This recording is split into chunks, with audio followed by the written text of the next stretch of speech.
கர்த்தர் நமக்கு அருளி இருக்கிறதான இந்த புதிய மாதத்திற்காக நான் தேவனை ஸ்தோத்திரிக்கிறேன். கடந்த மாதங்கள் முழுவதும் கர்த்தர் நம்மை பத்திரமாக பாதுகாத்தார். 2025 வருடத்திலே 2 மாதங்கள் நம்மை விட்டு கடந்து சென்றிருக்கிறது. நாம் நிற்பதும் நிர்மூலமாகாமல் இருப்பதும் அவருடைய கிருபையாக இருக்கிறது. இந்த நாளிலும் கூட இந்த புதிய மாதத்தை அவருடைய பிரசன்னத்திலே, அவருடைய சன்னிதானத்திலே நாம் ஜெபித்து ஆரம்பிக்க போகிறோம். இருக்கிற இடங்களிலே நாம் கண்களை மூடி நாம் ஜெபிக்கலாம். ஒரு நிமிடம். நல்ல ஆண்டவரை ஸ்தோத்தரிக்கின்றோம், துதிக்கிறோம். கர்த்தர் கொடுத்திருக்கிறதான் இந்த நல்ல புது மாதத்திற்காக ஸ்தோத்திரம். இந்த மாதத்தை கர்த்தர் ஆசீர்வதிங்க. உம்முடைய நன்மைகளினாலும் ஆண்டவரே உம்முடைய கிருபைகளினாலும் உம்முடைய பிள்ளைகளை கர்த்தர் சூழ்ந்து கொள்ளும்படியாக ஜெபிக்கிறேன். இந்த மாதத்திலே உம்முடைய பிள்ளைகளுக்கு தேவையான நன்மைகளாக கர்த்தர் நிரப்புவீராக. கடந்த நாட்கள் முழுவதும் பாதுகாத்திற்கு ஸ்தோத்திரம். இப்போது கூட நாங்கள் கேட்க போகிற செய்தியை கர்த்தர் ஆசீர்வதிங்க. தேவ மகிமை எங்களோடு இருக்கும்படியாக ஜெபிக்கின்றேன்.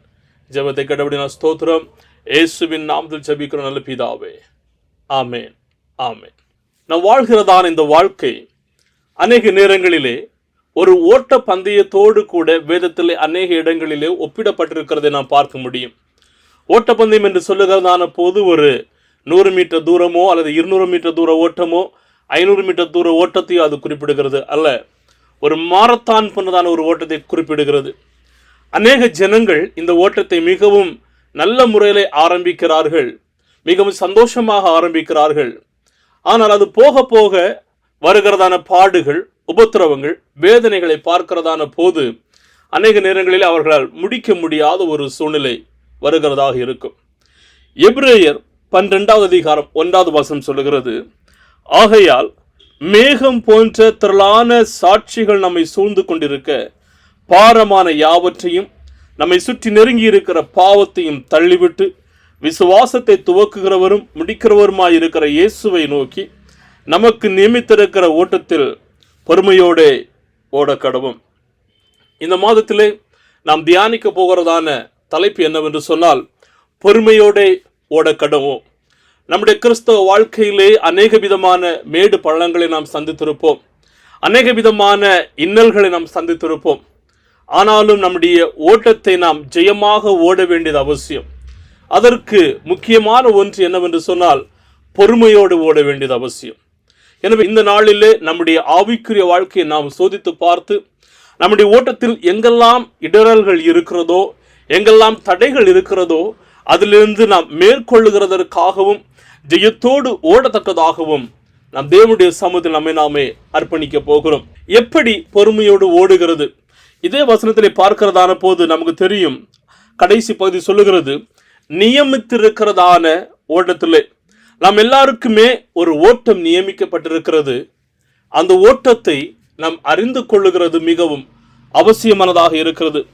அநேக நேரங்களிலே நம்முடைய கிறிஸ்துவ வாழ்க்கையின் ஓட்டத்தை நாம் அறிந்து கொள்ளாமல், புரிந்து கொள்ளாமல், ஏனோ எல்லாரும் ஆலயத்திற்கு செல்லுகிறார்கள், எல்லாரும் ஆண்டவரை ஆராதிக்கிறார்கள் என்கிறதான ஒரு நோக்கத்தோடு கூட நாம் கடந்து வருகிறவர்களாக இருப்போம். ஆனால் நாம் ஒவ்வொருடைய வாழ்க்கையிலும் ஒவ்வொரு திட்டத்தை நம்முடைய கிறிஸ்துவ வாழ்க்கையிலே கர்த்தர் வைத்திருக்கிறார். அதற்காக நாம் ஓட வேண்டும். 1 கொரிந்தியர் 9:24 சொல்லுகிறதான போது சொல்லுது, பந்தயத்திலே அநேகம் பேர் ஓடுகிறார்கள், ஆனால் நீங்களும் நானும் வெற்றியை பெற்றுக்கொள்ளத்தக்கதாக ஓட வேண்டும். ஒரு மாரத்தான் ஓட்டத்திலே ஓடுகிறதான ஒரு மனிதன் அவன் அநேக விதமான தடைகளை பார்க்க வேண்டியது இருக்கும். சில நேரங்களிலே அவன் மேடு பள்ளங்களை தாண்ட வேண்டியது இருக்கும். சில நேரங்களிலே அவனோடு கூட ஓடுகிறவர்கள் முன்பதாக வேகமாக ஓடுகிறதாக இருக்கும். இதையெல்லாம் அவன் பார்த்து ஒருவேளை நாம் தோற்று விடுவோமோ என்கிறதான அவன் எண்ணத்தில் அவன் ஓடமாட்டான். எப்படியாவது ஓடிக்கொண்டிருக்கிறதான அந்த ஓட்டத்தை முடிக்க வேண்டும் என்கிறதான ஒரு நோக்கத்தில் அவன் ஓடுவான். இன்னைக்கு நம்முடைய வாழ்க்கையிலும் அப்படிதான் காணப்பட வேண்டும். நம் ஒவ்வொருவருக்கும் ஒரு ஓட்டத்தை தேவன் நியமித்து இருக்கிறார். அந்த ஓட்டத்திலே நாம் ஓடுகிறவர்களாக காணப்பட வேண்டும். உண்மையோடும் செம்மையோடும் தேவனுக்கு மகிமை கொண்டு வரும் வண்ணமாகவும் நாம் ஓடுகிறவர்களாக காணப்பட வேண்டும். எந்த இடங்களில் நீங்களும் நானும் அந்த ஓட்டத்திலே தவறுகிறவர்களாக இருக்கிறோம், எந்த இடத்திலே நம்முடைய கவனத்தை சிதற விடுகிறவர்களாக இருக்கிறோம், ஒருவேளை அப்படி ஏதாவது காணப்படுகிறது என்று சொன்னால் மறுபடியுமாக அவருடைய சமூகத்திலே நம்முடைய கவனத்தை வைத்து நேராக ஓட வேண்டியது அவசியம். இரண்டாவதாக, எப்படி பொறுமையோடு நாம் ஓட முடியும்? அதே வசனத்தை பார்க்கும்போது, ஆகையால் மேகம் போன்ற இத்தனை திரளான சாட்சிகள் நம்மை சூழ்ந்து கொண்டிருக்க பாரமான யாவற்றையும் நம்மை சுற்றி நெருங்கி இருக்கிற பாவத்தையும் தள்ளிவிட வேண்டும். நம்முடைய வாழ்க்கையிலே காணப்படுகிறதான பாரத்தையும் பாவமான காரியங்களையும் தள்ளிவிட வேண்டியது அவசியம். நாம் ஓடுகிறதான போது அநேக தடைகள் வரும். நம்முடைய கிறிஸ்தவ வாழ்க்கையிலே வியாதியான தடைகள் வரும், போராட்டங்கள் போன்றதான தடைகள் வரும், வேலைகள் இல்லாத தடைகள் வரும், ஆவிக்குரிய யுத்தம் போன்றதான தடைகள் வரும். ஆனாலும் அதை எல்லாமே நாம் பொருட்படுத்தாத படிக்கு முன்வைத்த காலை நாம் நேராக வைத்து ஓட வேண்டியது அவசியம். அது நேராக ஓடுகிறதான போது பாவமான வாழ்க்கையை நாம் வெறுத்து ஒதுக்கிவிட்டு, ஒருவேளை ஏதாவது தேவனுக்கு பிரியமில்லாமல் இருக்கிறது என்று சொன்னால் அவருடைய சமூகத்திலே நாம் அர்ப்பணித்து விட்டு கடந்து வர முடியும். ஒரு ஓட்ட பந்தயத்திலே ஓடுகிறதான ஒரு மனிதன் அநேக விதமான பாரங்களை அவன் சுமந்து ஓடுகிறது கிடையாது. அது பாரமான ஆடைகளை அவன் அணிந்து ஓடுகிறதும் கிடையாது. மாறாக மிகவும் லகுவாக இருக்கிறதான கனம் இல்லாத ஆடைகளை மாத்திரமே அவன் பயன்படுத்துவான். எதற்காக என்று சொன்னால் ஓடுகிறதற்கு தடங்கள் வரக்கூடாது என்று சொல்லி.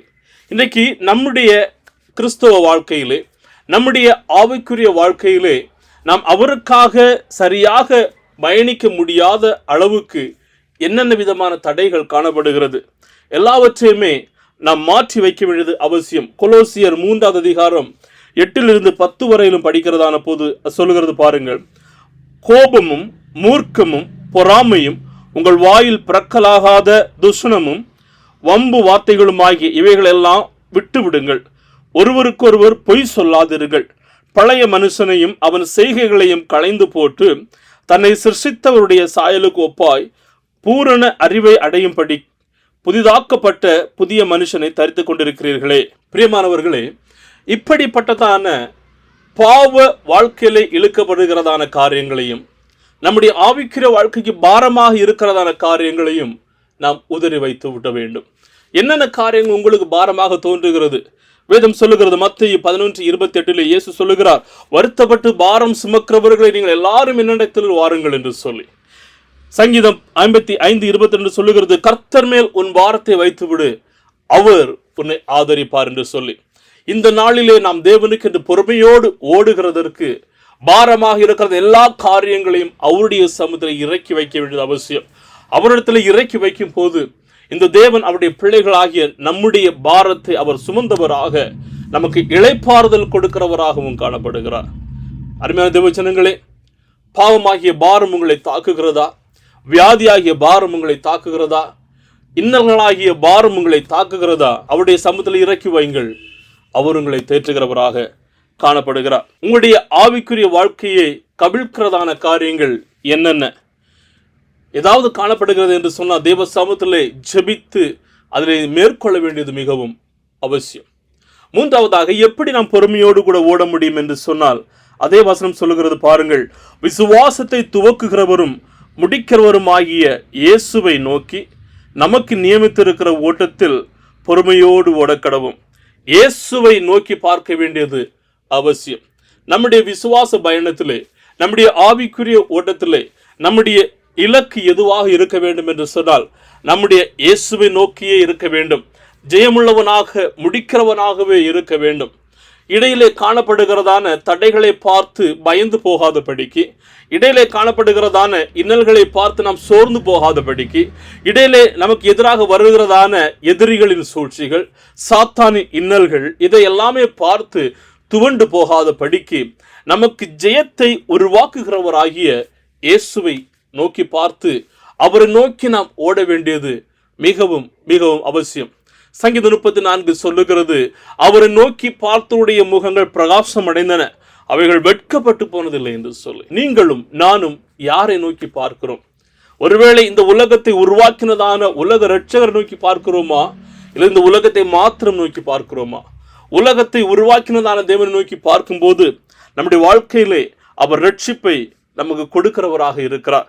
பவுல் சொல்லும்போது சொல்லுகிறார், பிலிப்பியர் 3:13-14, பின்னானவைகளை மறந்து முன்னானவைகளை நாடி கிறிஸ்து இயேசுவுக்குள் தேவன் அழைத்த பரம அழைப்பின் பந்தய பொருளுக்காக இலக்கை நோக்கி ஓடுகிறோம் என்று சொல்லி.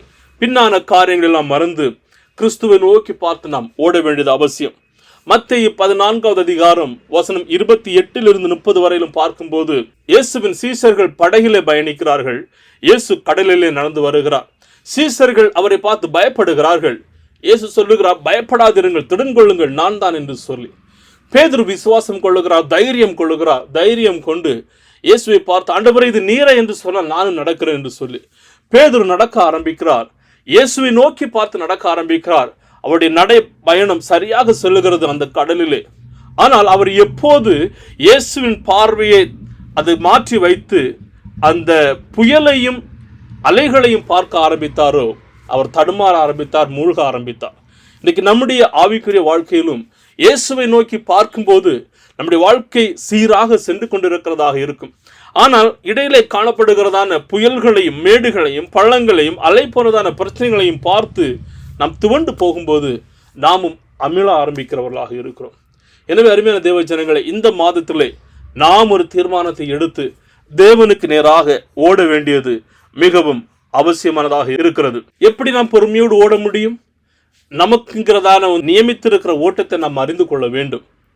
நம்முடைய பாவமான காரியங்கள், பாரமான காரியங்களை நாம் அகற்றிவிட வேண்டும். இயேசுவை மாத்திரமே நம்முடைய கண்கள் நோக்கி பார்க்க வேண்டும்.